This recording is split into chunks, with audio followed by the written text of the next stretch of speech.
we on? We are. We're on right now. We're on, obviously. I'm drinking water, trying to hydrate myself. It's important to drink water. After I finish this cup of tea, I will drink 250 milliliters of water. I try and drink a lot of water. It's important to be not dead. Welcome, everybody, to The Edge's Facebook page for 3 to 5 things we didn't have time to talk about today. I'm your host, Fred Kennedy, and I would like to thank our wonderful sponsor, Corey's Clothiers at 569 Danforth Avenue. I'll remind you that Father's Day is this Sunday, and nothing says, "Hey, Dad, I forgot to get you a gift," like a tie. And they have a wonderful selection of ties at Corey's Clothiers. Upstairs, there's the tie wall, organized by the lovely Morgan, who works here as well at The Edge. She also works at Corey's Clothiers. And then you can get the Eton tie, and they've got some great selections. So go on and get one. Corey's Clothiers, 569 Danforth Avenue. We got a doozy. What's wrong? You're hitting a lot of buttons. We're good? Yeah, we're good. I was going to say, because we got a doozy of a show today, we're going to talk about one of my all-time favorite human beings in the whole planet. Of course, I'm talking about Hulk Mother-Lovin' Hogan. That's right. I love Hulk Hogan. I do. I grew up watching Maple Leaf Wrestling. I kind of got out of it. Honestly, I got out of wrestling when Hulk Hogan stopped wrestling. When he got, the dark, gruff with the white mustache, I wasn't into it anymore. At that point, I was like, now I know it's fake. Hulk Hogan's facial hair is what made it fake for me. But anyways, Hulk Hogan is awesome. Rockin' Wrestling was one of the greatest cartoons of the 1980s. And there was a time before he was doing movies like Suburban Commando, which actually isn't that bad, considering it came out the same week as Ghost Dad with Bill Cosby. Oh, who's less wholesome now, Bill Cosby or Hulk Hogan? Think about it. Actually, that's a good question, because Hulk Hogan had the sex tape scandal. But before that, there was the Hulk Hogan workout kit. I had this. I had the Hulk Hogan exercise set when I was a kid. It had a great cassette that came with it, telling you to help out your mom and dad around the house, to listen to eat your vegetables. There was a great line about, make sure you listen to your mom and dad and the big brother upstairs, brother. Of course, he's talking about God. He got religious about fitness. He was just a great guy. Great thieves. Can you hear that? That's people asking, why are you talking about Hulk Hogan? I'll tell you why I'm talking about Hulk Hogan. Because Hulk Hogan had a sex tape scandal. Here's the thing. I'm going to get all into this, okay? Because Hulk Hogan means a lot to me. So, Hulk Hogan was friends with this dude, Bubba the Love Sponge, who was a radio broadcaster down in the States. Very funny, very talented radio broadcaster. But at the same time, I kind of have a lot less respect for him, because he basically said, hey, Hulk, you can hook up with my well-endowed wife. And so Hulk Hogan is having sex with this dude, Bubba the Love Sponge's wife, in the bedroom. And there's a security camera watching and filming the whole thing. First of all, it's absolutely amazing to watch for so many reasons. Because first, you can't see anything. You can't really see anything that's going on. It's all grainy black and white footage. But Foreigner, I Want to Know What Love Is playing in the background the whole time. I want to know what love is. I'm not joking. That song is actually playing in the background of the Hulk Hogan sex tape. Okay? And the whole time he's having sex with her, he's talking. What is he talking about? About how he is so full because he ate so much spaghetti. He repeatedly says, oh, brother, I'm so full. I eat like a pig. I had so much spaghetti. I'm not even joking. He's having sex with this woman. Foreigner, I Want to Know What Love is playing in the background. And he is talking about how he ate so much spaghetti. That is the Hulk Hogan sex tape. It is absolutely amazing. And I so understand why he didn't want to put it up. But Gawker Media posted Hulk Hogan's sex tape. All right? Hulk Hogan sued them to get them to take it down. And he's coming at them with a lot of legal firepower. He's coming at them with so much legal firepower, Gawker starts to get the impression that there's no way he can be doing this on his own. And that's the truth. He wasn't. This guy, Peter Thiel, he is a billionaire and was one of the co-founders of PayPal. He's a big-time money guru guy from Silicon Valley. Now, anybody who ever went to Gawker, and I went to Gawker every single day because I'm always looking for content to talk about on the radio. I can tell you that Gawker was one of the sleaziest, most hypocritical gossip rags on the internet. They crapped on everybody for everything that they were already doing. Now, they hate any, I'm just going to be blunt. Gawker hated any successful white software developer. They did. And they repeatedly talked about it on the website, which was weird because Gawker was owned by a bunch of rich white dudes. So they were always talking about rich white dudes from Silicon Valley and how much they hated them. And Peter Thiel was gay. And so they outed him. And when you read the article, how they out him for being gay, they don't just go, you know what? He's gay. We should be respectful. No, they drag this guy through the mud. They treat it like a celebrity rag. That's the thing. Remember yesterday when we were talking about how you don't go to North Korea and start stealing street signs and expect nothing bad to happen? You don't out somebody for their sexual orientation without their permission when they're a billionaire and expect there to be no repercussions. This guy was sitting around waiting for 9 friggin' years. And as soon as he saw an opportunity to destroy Gawker and put all the people responsible for outing him without his permission out of business, he took it. So he funded Hulk Hogan's legal defense. Now, there's a documentary that's just been released by Netflix. They're posting that. The trailer is up right now. We put it at The Edge's Facebook page because I find this story so fascinating. Am I wrong? Is this not really interesting? I think it's... Thank you, Madison, for being a sycophant and telling me what I want to hear. I appreciate it. You're really great. But I'm serious. I think it's really fascinating. But this documentary that's on Netflix turns this into a big freedom of the press type issue. I agree. There is a problem with freedom of the press. There is a problem with money telling us what news is and what news isn't. But to say that the Gawker thing is a freedom of the press issue, no, not really. What Gawker did was trash somebody, got really personal, and shamed them for their sexual orientation. And that's the weird thing, is they act like they're the victim. They were shaming somebody for being gay. They're awful. They're terrible. And now they're pretending that they're a victim. I always say, the amount of, legal push and power that Peter Thiel had to come along and spin Hulk Hogan's trial, that's the power of the spin doctors at work trying to turn Gawker into a victim here. You're not a victim. You're not a media outlet that's trying to expose big corporations dumping toxins into water and killing children and getting shut down by advertisers. You're not. Don't try to be. To put this Hulk Hogan trial in that category is kind of an insult. You were a rag and you got crapped on for it by a very rich person who had a vendetta. So shame on you, Gawker. Shame on you.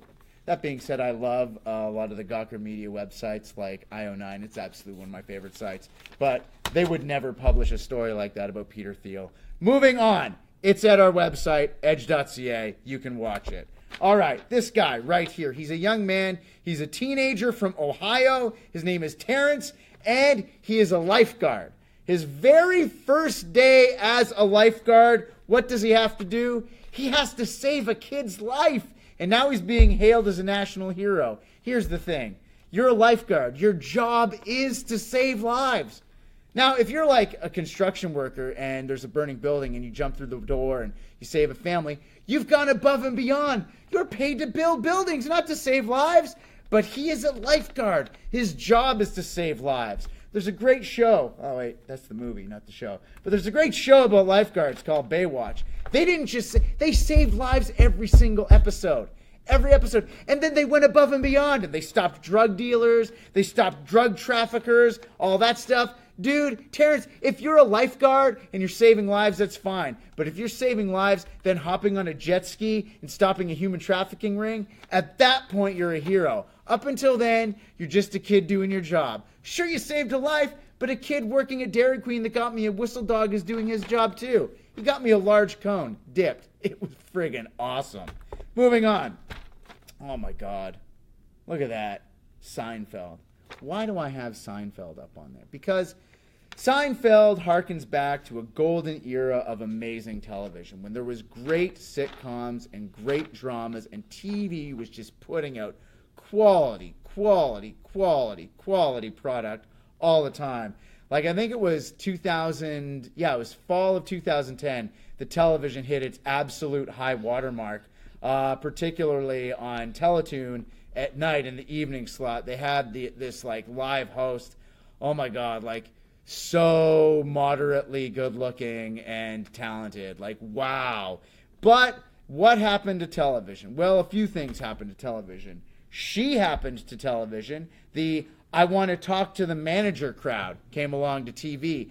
And it's frustrating because people started filing lots and lots and lots of complaints about things that were being broadcast on television, saying that TV was getting a little bit too salacious and a little bit too risque. And the problem is that broadcasters were getting fines levied against them, so they were getting a little bit too leery about what they were going to be putting on television. And so they started to tone things back. And at the same time, they were toning things back, HBO and Netflix started cranking things up and putting out even better content. So you had all these absolutely amazing people that were getting out of television on the network side and getting into things like HBO and Netflix and started destroying the television industry. Now, the reason I'm talking about this is because IO9, look at that, one of my favorite websites, was reporting that John Wick has been opted for a television series. And I immediately rolled my eyes. And do you know why? Because when John Wick becomes a television series, they're not going to be targeting the people that are all into that and all into that. They're going to be targeting the people that are sitting there and complaining about everything that gets put on TV. So you're going to take an absolutely amazing film franchise like John Wick, you're going to put it on TV, and it's going to be absolutely atrocious. Unlike this fight, McGregor and Mayweather, August 26th, MGM Palace Grand. That's the place. MGM Grand in Las Vegas. It's going to be amazing. Just want to make it very clear that Mayweather is going to win or he's taking a dive. Conor McGregor is a great fighter, but he's not as good of a boxer as Floyd Mayweather. And I'm going to be perfectly honest here. Floyd Mayweather is a piece of human garbage, but there's a reason they call him Money May. And I want to just get a little bit personal about this. I'm hoping that this gets people interested in boxing again. Because don't get me wrong, I like the UFC. It's entertaining to watch. But it's not nearly as good as boxing. Boxing is and always will be absolutely superior. I want to get people to get a little bit primed for this. So before you watch this big fight on August 26th, you guys should go online. You should watch the series of fights between Gotti and Ward, because that's as good as boxing as you're going to see. Or you could watch Mike Tyson stuff, but don't do the thing with Mike Tyson where you just watch Tyson's best knockouts. No, because then you're missing what made Tyson so great. Mike Tyson was a great boxer, not because of his power. Don't get me wrong. He had unbelievable power. He had an unconventional style with his peekaboo style of fighting. Nobody really did that but him. But it was his speed. He was one of the fastest guys you will ever see in the ring. Mike Tyson is a legend for some bad reasons, but in the ring, he is a legend because he was unbelievably fast. There's also a great documentary starring Michael Jai White, a docudrama, I guess you could call it. Michael Jai White, HBO did it years ago. Actually, the guy Agent Coulson from Agents of S.H.I.E.L.D. and all the Marvel movies, he plays one of his trainers in it. It's funny. They're watching TV, and Michael Jai White pops him in the mouth over a piece of ice cream. It's just watch. It's really good. But yes, watch the Gotti Ward fights, okay? Mickey Ward, Arturo Gotti. Arturo Gotti's Canadian, by the way. He's from Montreal. And they had 3 fights, and I think it's the second one. I get them mixed up because I don't think I've ever seen them sober. But the second Gotti Ward fight, they're absolute. Look at these guys. They're absolute battles. They're so good.